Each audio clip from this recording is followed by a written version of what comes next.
ও বাবা, আমি হেরে গেলাম। কে তোকে অলিম্পিকে দৌড়ে ফার্স্ট হতে বলেছিল? হ্যাঁ, তুই থামতে পারছিলিস না? আচ্ছা তোমরা কি ছেলে মানুষ নাকি? ইচ্ছে আর অর্কর বয়সী? সমস্ত ঠিকঠাক গুছিয়ে নিয়েছো তো? হ্যাঁ। দেখবে যেন তোমার বড়দার বাবা সব খাবার খেয়ে নেন, বুঝেছো? হ্যাঁ। ফলগুলো আমি কেটে দিয়ে দিচ্ছি, আপেলগুলো যেন বাবা অবশ্যই খান। আচ্ছা। খেতে না চাইলে বলবে, বড় বৌদি।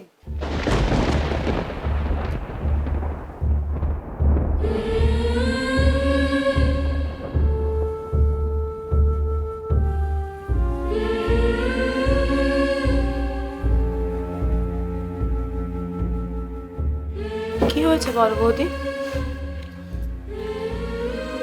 কিছু না ইন্দু, এই কথাগুলো বোধহয় এত জোর দিয়ে এখন আর আমার বলাটা মানায় না। বাবা তো আমার কথা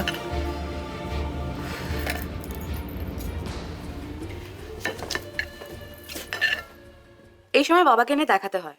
দেখো, এই যে তুমি এখন যার কথায় উঠছো বসছো, তোমার ছোট বৌমা, তার কোনো হুঁশই তো নেই। সে তো জানি না তুমি কি খাও, এমনকি সে এই অবধি জানে না তুমি কোন সময় কোন ওষুধটা খাও।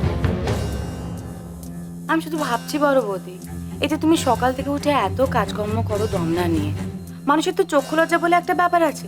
এসে তো জিজ্ঞেসও করতে পারে আমি কি হাতে হাতে কিছু করে দেবো? না, কিচ্ছু নেই। আমি বুঝে গেছি ওর তো মুখেই মারিতং জগৎ, কাজকর্মে অষ্টরম্ভা। ইন্দু, তোমার কি আজকাল আমার কাজ নিয়ে কোনো সমস্যা হচ্ছে? এটা তুমি কি বলছো বড় বৌদি? কোনো কঠিন কথা তো বলিনি। তোমারও যদি আমার কাজে কোনো সমস্যা মনে হয় তাহলে তুমি আমাকে বলে দাও।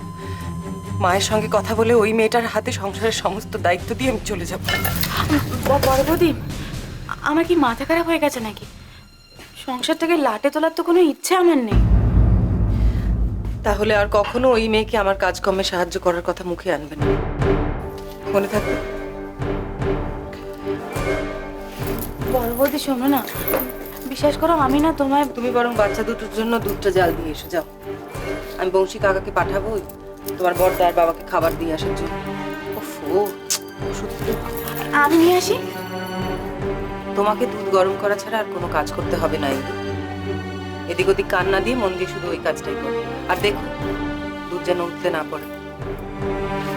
বংশী কাকা হলো? শিগগির এসো, এদিকে অনেক কাজ পড়ে রয়েছে। কই দেখি এই কৌটোটা, এটাতে ফলগুলো দিতে পারো। হ্যাঁ দাও। আর শিগগির তুমি ছোট ঠাকুরপোকে গিয়ে বলো তো যেন চটপট স্নান সেরে নেয়। কাল থেকে খবরে বলছে এদিককার জলের পাইপটা সারানো হবে, দুবেলা জল থাকবে না। এতগুলো লোকের জলের ব্যবস্থা যে কি করে হবে। না আরে শোনো শোনো, ভারীকে খবর দিতে হবে এক্ষুনি, বালতিতে সমস্ত জল ধরে রাখতে হবে। না আচ্ছা, যাও শিগগির খবর দাও। সব রোয়াব শেষ, তবু দেমাগ যায় না।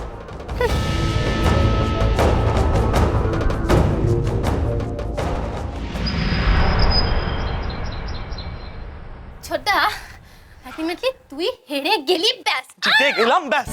ইয়েস। এটা কি হলো? তুমি মারা হলো আবার কি? আপনি কোনো কথা বলবেন না শুনুন। তোমরা এখনো ঝগড়া করছো? আর ওদিকে তো একটু পরে জল চলে যাবে। বড় বৌদি বললো সকলকে সকাল সকাল স্নান করে নিতে। বাবা, আমার তো দেরি হয়ে গেল। সব হয়েছে তোর জন্য। হ্যাঁ, তোর জন্য আমার দেরি হয়েছে। আর একটা কান বলা খেতেই হবে তোকে। সব আমার জন্য হয়েছে, সব আমার জন্য হয়েছে। সব দোষ আমার ঘরে চাপায় আর নিজের সাথে সাথে সব সময়। কেন রে, আমি কি করলাম বল? হ্যাঁ, তুই আবার কি করলি? ছোট বৌদিকে ছেড়ে তো এই ঘর থেকে যেতেই চাইছিলিস। আমি যাই, বাবুদের খাবারটা আবার আমাকে দিয়ে আসতে হবে। যাই।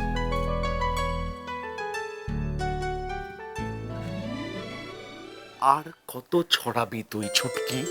হ্যাঁ বল আমাকে প্লিজ। সরি। সরি? হ্যাঁ সরি। ঠিক আছে, তোর এর জন্য আর একটা গাট্টা প্রাপ্তি হলো। কি? ইয়েস। ছোট বৌদি তুমি। এই প্লিজ, এই দাঁড়া হয়ে কিন্তু আমি, এই বাড়াবাড়ি করবি না, বাড়াবাড়ি করবি না। আপনি এখানে এসে দাঁড়ান না প্লিজ। না না না।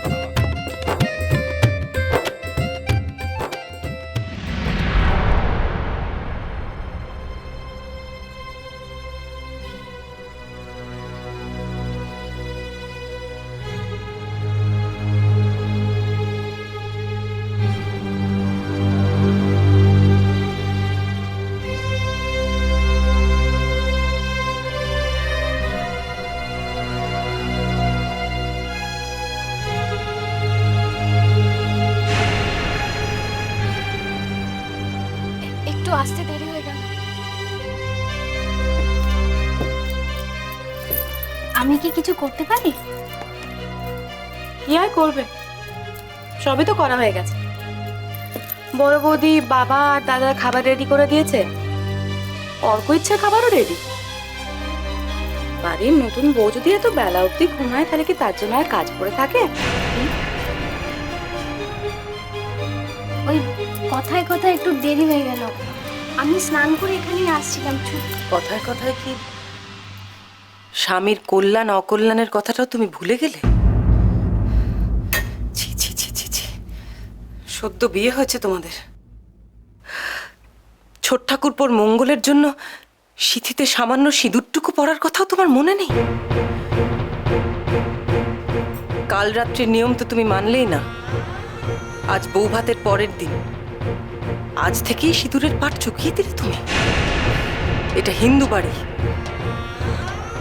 জানি আমার এই কথাগুলো শুনতে তোমার এতটুকু ভালো লাগছে না, কিন্তু কি করব বলো, এই সংসারের কল্যাণের কথাটা তো আমি ভুলতে পারি না।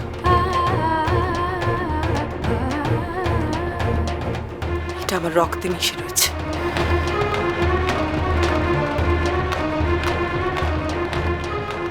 এসব কথা বলে কেন নিজেকে ছোট করছো বড় বৌদি? ভাইয়ের কল্যাণ নিয়ে মাথা ঘামাতেও বয়ে গেছে। ও তো ভাইকে ভালোবাসে না, তাই ভাইয়ের ভালো মন্দ নিয়ে ভাবতে ওর কিচ্ছু যায় আসে না। তোরাও পারিস দিদি। আরে আমরাও তো কত সময় ঘড়ি পড়তে ভুলে যাই, তেমন ও হয়তো সিঁদুর পড়তে ভুলে গেছে, গিয়ে পড়ে আসবে। তো এত কথার কি আছে? ভাই, আমরা না তোর মতো আধুনিক নয় বুঝলি। সিঁদুর পরা আর ঘড়ি পরা আমাদের কাছে আলাদা, দুটোর দামও আমাদের কাছে আলাদা। দিদি তুই না এই সিরিয়াল দেখে দেখে পুরো সিরিয়ালের মতো কথাবার্তা বলছিস। সব কিছুতে তোর একটা নাটক দরকার, তাই তো? কি কি বলি তুই? আমি নাটক করছি?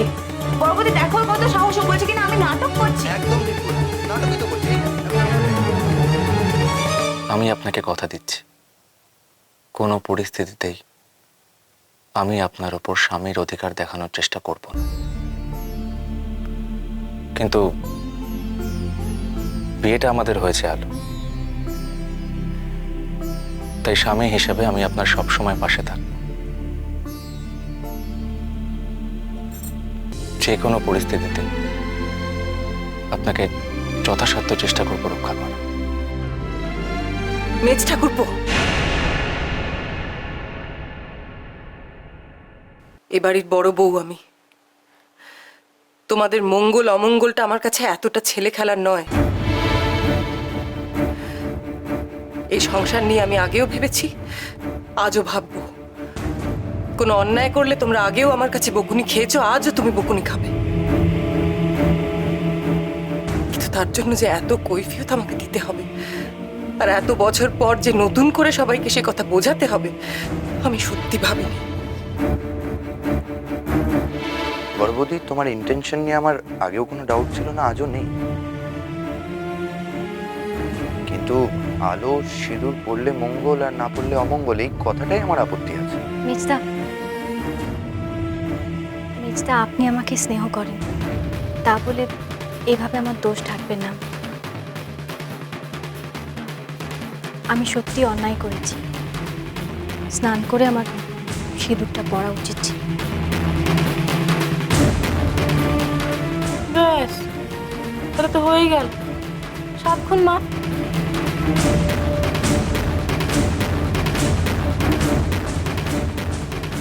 আমি এক্ষুনি ঘর থেকে সিঁদুরটা পরে আসছি।